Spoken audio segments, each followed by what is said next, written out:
শৈল্পিক ফুটবল তারুণ্যের ঝলক আর নিখুঁত দলীয় ভারসাম্য স্পেনকে গড়ে তুলেছে অপ্রতিরোধ্য।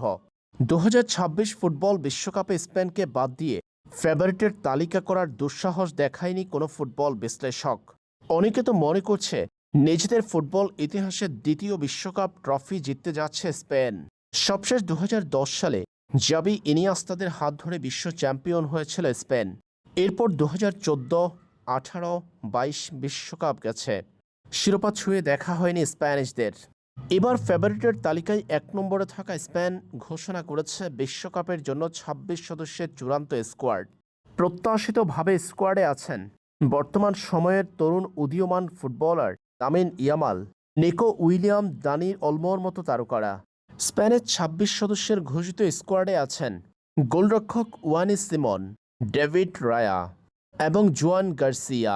ডিফেন্ডারদের মধ্যে আছেন Marc Cucurella, Alejandro Grimaldo, Pau Cubarsi, Aymeric Laporte, Marc Pubill, Eric Garcia, Marcos Llorente এবং পেদ্রো পোরো।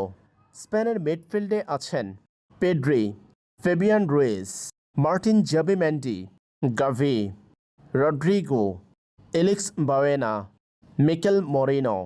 জৌলুসে ভরপুর স্পেনের আক্রমণ ভাগে আছেন Mikel Oyarzabal, Dani Olmo, Nico Williams, Yeremy Pino, Ferran Torres, Borja Iglesias, Victor Munoz এবং লামিন ইয়ামাল।